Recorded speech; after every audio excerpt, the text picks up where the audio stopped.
ओम शांति।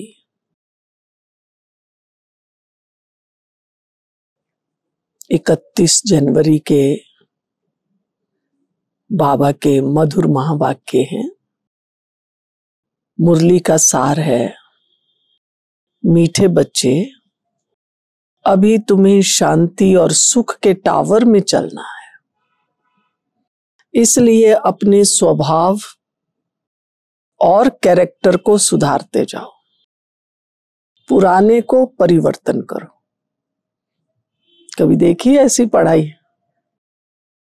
हाँ, जहां कहीं शांति और सुख के लिए क्या करना है? स्वभाव और कैरेक्टर चेंज करना है। ये तो लोग सोचते ही नहीं है, बस ये सोचते हैं शांति चाहिए, शांति चाहिए, सुख चाहिए, सुख चाहिए, ये खरीद लो, ये खरीद लो, यहाँ भागो, यहाँ भागो, पहाड़ों में जाओ, नदियों में जाओ, जंगल में जाओ, शांति शांति ना।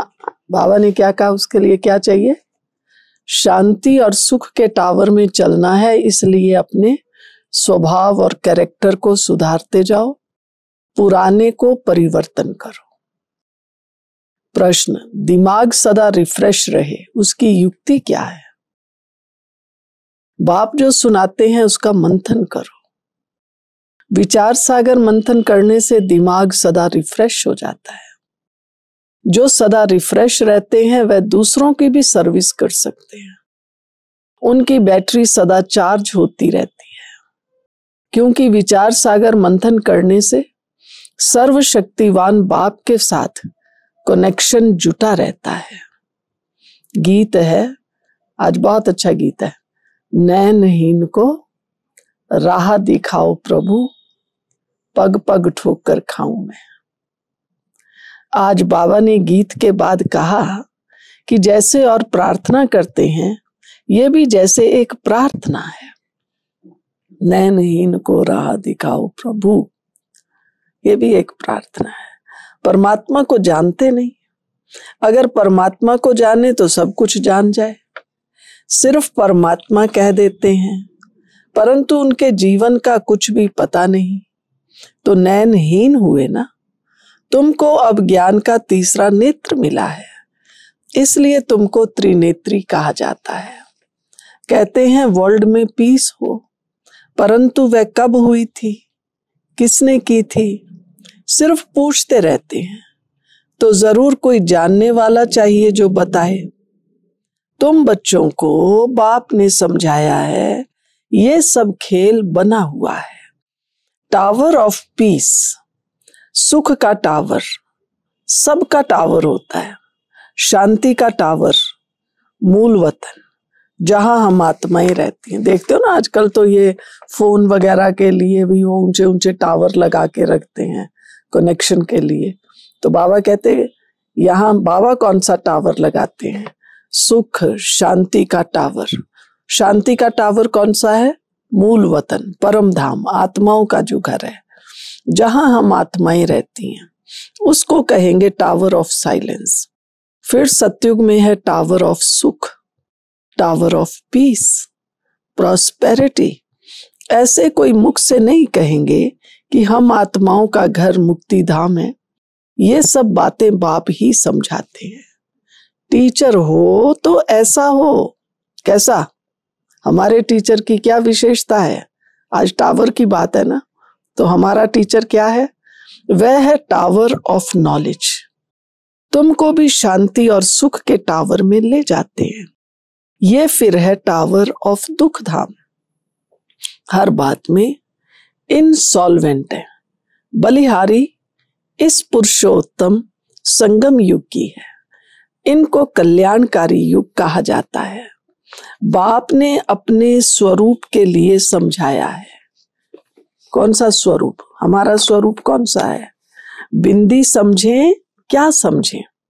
जैसे आत्मा है वैसे ही परमात्मा भी है। बाप का स्वरूप भी कैसा है? बिंदी। आत्मा भी कैसी है? बिंदी। आत्मा को जानते हो ना? क्या जानते हो? क्या जानते हो? आत्मा को जानते हो ना? वह लक्की सितारा है। इसको अंडरलाइन कीजिए, पक्का कर लो। सारा दिन कर्म करते हो, I am the luckiest star, lucky star, lucky star. कभी आपको कोई कठिनाई नहीं महसूस होगी। इसका प्रयोग करके देखें। मैं आत्मा कौन हूं? लक्की स्टार। किसने कहा? किसने कहा? उस भाग्य विधाता ने स्वयं कहा है। तू आत्मा कौन? लक्की सितारा है। आत्मा को जानते हो ना, वह लक्की सितारा है।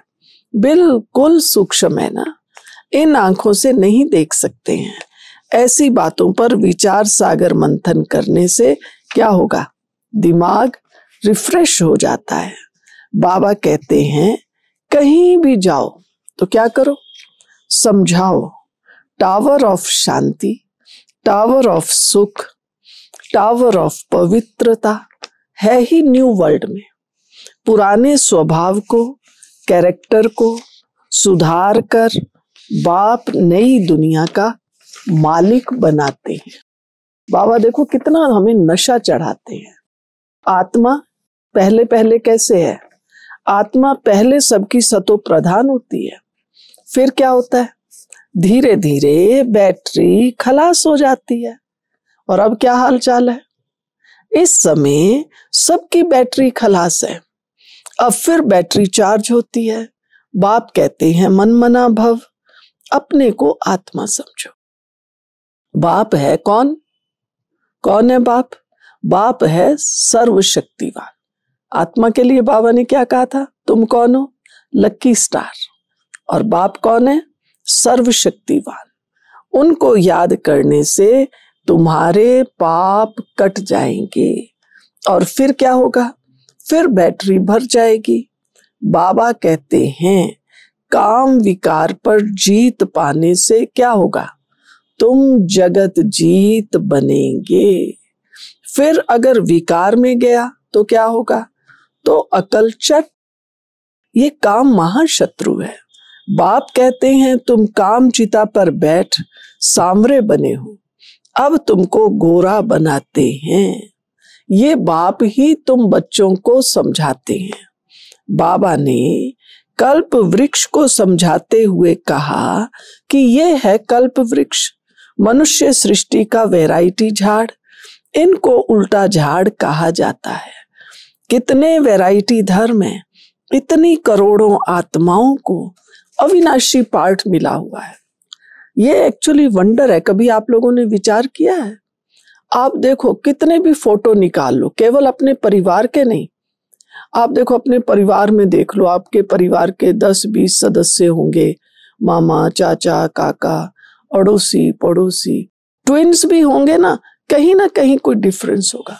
तो बाबा यही समझा रहा है, इतनी करोड़ों आत्माओं को अविनाशी पार्ट मिला हुआ है। इस दुनिया का कोई कितना भी अच्छा डायरेक्टर हो, एक्टर हो, कितना भी अच्छा कोई वो अपना प्लेयर हो, रोल प्ले करने वाला हो, कितना भी अच्छा आर्टिस्ट हो, आप उसको कहो भाई वैरायटी ऑफ फेस बनाओ, आप वैरायटी जो है अपनी एक्टिंग करो, शायद 2, 4, 10 फेसेस बना के ज्यादा से ज्यादा 20-30 बनाएगा।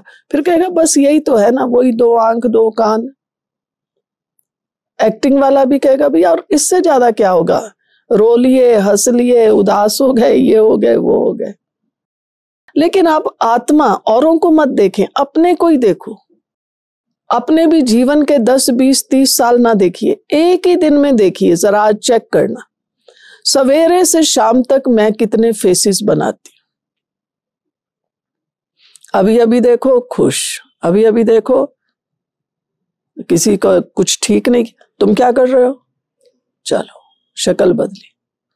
फिर अभी भूख लगी, अरे भूख लगी है खाना दो, बहुत अच्छा कुछ मेरे टेस्ट, अरे वाह। आप देखना, हम 1 घंटे में ही देखना हम कितने फेसेस बनाते हैं। वंडर है ये अविनाशी आत्मा। आप कभी साक्षी होके देखते रहो। अब ये आत्मा, मैं आत्मा हूं, मैं क्या क्या कर रही हूं, मैं ही आत्मा हूं, मैं ही पार्ट बजा भी रही हूं और मैं साक्षी होके देख भी रही हूं। जो करना है करो, आपकी रेगुलर जो रूटीन है करते रहिए। कुछ स्पेशल है तो स्पेशल करिए, लेकिन खुद देखो भी, ऑब्जर्व भी करो। यह आत्मा बड़ी वंडरफुल है, काम भी कर रही है, एक्टिंग भी कर रही है, विचार भी कर रही है, वाइब्रेशन भी दे रही है। अगर इस अविनाशी आत्मा को आप देखते रहिए सारा दिन, आपकी कितनी समस्याएं खत्म हो जाएंगी, व्यर्थ समाप्त हो जाएगा। तो बाबा ने कहा है इतनी करोड़ों आत्माओं को, अभी तो एक का ही हमने देखा, अविनाशी पार्ट मिला हुआ है, दो का एक जैसा पार्ट हो ना सके। अभी तुमको ज्ञान का तीसरा नेत्र मिला है। विचार करो कितनी ढेर आत्माएं हैं। बाबा ने उदाहरण दिया, जैसे मछलियों का एक खिलौना होता है, तार पर ऐसे नीचे उतरती है, ये भी ऐसे ही है। हम भी ड्रामा की रस्सी में बंधे हुए हैं। जब हम लोग छोटे थे तो एक खिलौना होता था ऐसे इतना बड़ा सा, तो उसमें क्या था, वो तार, उसी में मछलियां होती थी, यूं से ऐसे करो तो वो बदलती रहती थी। बाबा ने वो याद किया है। हम भी ड्रामा की रस्सी में बंधे हुए हैं। ऐसे उतरते उतरते कल्प पूरा हुआ, फिर हम अब ऊपर जाते हैं। इस खेल में तुम पार्टधारी हो। मुख्य क्रिएटर, डायरेक्टर, एक्टर होते हैं ना। मुख्य तो है शिव बाबा, सबसे बड़ा एक्टर कौन है?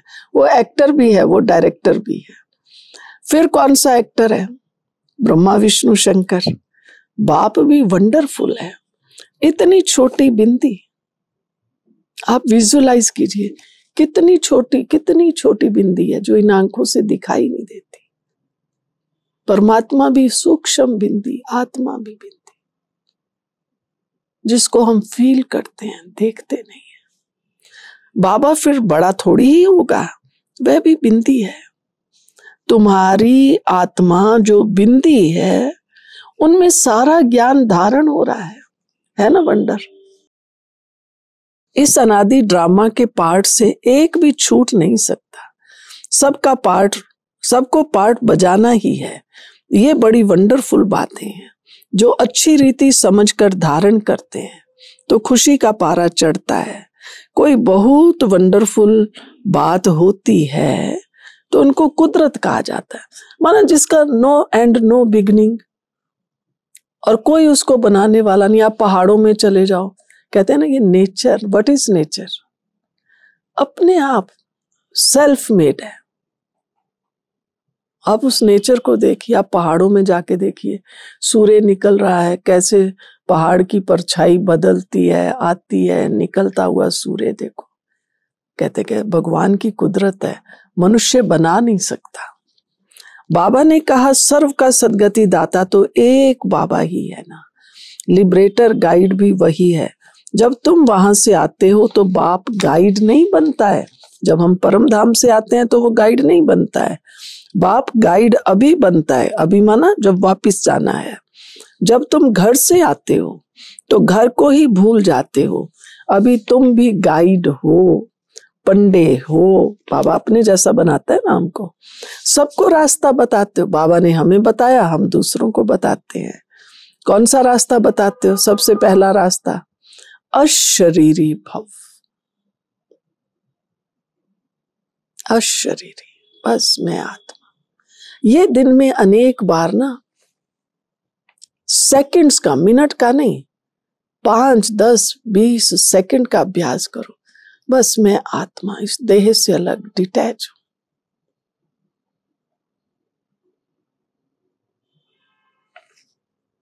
अशरीरी भव।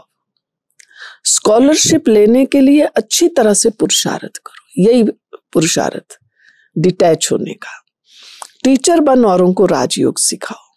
तुम बच्चों को चलते फिरते बहुत खुशी होनी चाहिए। तुम बच्चों को अथाह सुख मिलता है।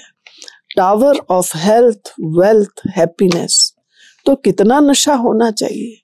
बाप हमको बेहद का वर्षा देते हैं। बाबा ने हमें अपनी एम ऑब्जेक्ट याद दिलाते हुए कहा कि तुम्हारा एम ऑब्जेक्ट का चित्र सामने खड़ा है। ज्ञान मार्ग में है एक चित्र, ज्ञान मार्ग में लक्ष्मी नारायण, सो भी नॉलेज बुद्धि में है। अब तुमको ऊंचते ऊंच बाप पढ़ा रहे हैं, जिससे तुम ऊंचे ते ऊंचा पद पा रहे हो। नंबर वार पुरुषार्थ अनुसार नर से नारायण जरूर बनेंगे। भक्ति में तो अनेक चित्र है ना, कोई राधा कृष्ण, कहीं हनुमान, कहीं सीताराम। हमें बाबा ने अर्थ सहित चित्र दिया। बच्चे तुम्हारा लक्ष्य है नर से नारायण, नारी से श्री लक्ष्मी। इस चित्र को वो भी कोई सामने रखने की आवश्यकता नहीं है, अपनी एम को अपनी बुद्धि में रखो। बाबा ने आज दृष्टांत देते हुए कहा कि वह समय भी आएगा, लिखा हुआ है कुमारियों द्वारा भीष्म पितामह आदि को ज्ञान के बाण मारे। वो एक आती है ना कथा अंबिका अंबालिका की, उसने कैसे पूर्व जन्म का कोई उनका हिसाब था, भीष्म पितामह को तीर मारे। बाकी ऐसे नहीं अर्जुन ने बाण मारा गंगा निकली, ऐसी ऐसी बातें सुनकर कह देते हैं यहां से गंगा निकली, गौमुख भी बनाया है। अभी तुम बच्चे देखते हो, तुम्हारा यादगार भी खड़ा है, वह जड़ दिलवाड़ा ये है चैतन्य, उसमें ऊपर वैकुंठ दिखाया है, नीचे तपस्या कर रहे हैं, ऊपर राजाई के चित्र हैं, इसलिए मनुष्य समझते हैं स्वर्ग ऊपर है। कभी कुछ ऐसी बात हो जाती है तो मनुष्य कह देते हैं जो ईश्वर की इच्छा। अब कहीं अनहोनी हो जाए, डिजास्टर हो जाए, एक्सीडेंट हो जाए, कहते हैं जी ऊपर वाले को जो मंजूर है, अपने कर्मों की कहानी, पर क्या करें, कहेंगे ऊपर वाले को जो मंजूर। परंतु तुम ऐसा नहीं, हम बाबा के बच्चे ऐसे नहीं कहेंगे कि ऊपर नहीं, बाबा ने हमें ज्ञान दिया है, ये सब तुम्हारे कर्मों की कहानी है। तुम तो कहते हो भावी ड्रामा की, तुम ईश्वर की भावी नहीं कहेंगे, ईश्वर का भी ड्रामा में पार्ट है, नॉलेजफुल भी बाप है। मनुष्य समझते हैं वह सब की दिलों को जानते हैं, परंतु हम जो करते हैं उनका दंड तो जरूर हमको मिलेगा। एक बात हम हमेशा कहते हैं, आप किसी से मत डरिए, बड़ों से भी नहीं, छोटों से भी नहीं, भगवान से भी मत डरिए। तो कहेंगे किससे डरे? अपने कर्मों से डरिए। बस मैं ऐसा कोई कर्म ना करूं जो मुझे उस कर्म की सजा मिले। या तो ऑटोमेटिक मशीनरी है, हम जो करते हैं उनका दंड तो जरूर हमको मिलेगा। बाप थोड़ी बैठ दंड देंगे, भगवान दंड नहीं देता। ये ऑटोमेटिक बना बनाया ड्रामा है जो चलता रहता है। इनके आदि मध्य अंत का राज बाप ही समझाते हैं। अब बाप कहते हैं, बच्चे तुम्हारी अवस्था ऐसी हो जो पिछाड़ी में कुछ भी याद ना आए, जब शरीर छोड़े तो बस एक भगवान की याद आए, अपने को आत्मा समझें। इसको कहा जाता है कर्मातीत अवस्था। अब इसके लिए बहुत पुरुषार्थ चाहिए। केवल मैं आत्मा हूं। कभी सप्ताह में, सप्ताह नहीं तो महीने में एक दिन ऐसा रखिए, बस मुझे सारा दिन कहीं भी, चाहे मुझे अपने कमरे में रहना है, कहीं बाहर बगीचे में जाना है, एकांत में, और आज मुझे ना कुछ देखना है ना सुनना है, फोन वोन सब ऑफ, और बस इसी स्थिति में रहना है। मैं एक आत्मा हूं और परमात्मा की संतान। आप देखना एक दिन करके, पूरा दिन आप कहेंगे आज तो मैं इतना रिलैक्स हो गई या हो गया, बस कुछ भी दिमाग में नहीं, आत्मा की बैटरी चार्ज हो जाएगी। अपने को आत्मा समझे। इसको कहा जाता है कर्मातीत अवस्था। वरदान, सेवा भाव से संपन्न बन हर आत्मा को प्राप्ति की मेवा का अनुभव कराने वाले। कैसे कराएंगे अनुभव? पहले हमारे अंदर क्या हो? सेवा भाव। सेवा भाव से संपन्न बन हर आत्मा को प्राप्ति की मेवा का अनुभव कराने वाले सच्चे सेवाधारी भव। सच्चा सेवाधारी वह है जो हर आत्मा के प्रति सदा शुभ भावना, श्रेष्ठ कामना रखता है। वह सिर्फ स्पीच नहीं करता, लेकिन सेवा भाव द्वारा सेवा के प्रति खुशी की भावना, शक्तियों के प्राप्ति की भावना, उमंग उत्साह बढ़ाने की भावना रख सहयोग की अनुभूति कराता है।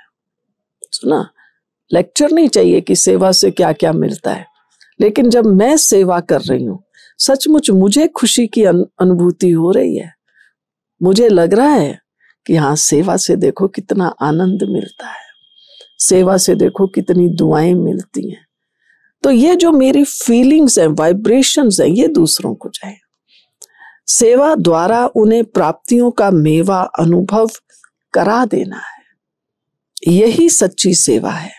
ऐसी सेवा में तपस्या समाई हुई है।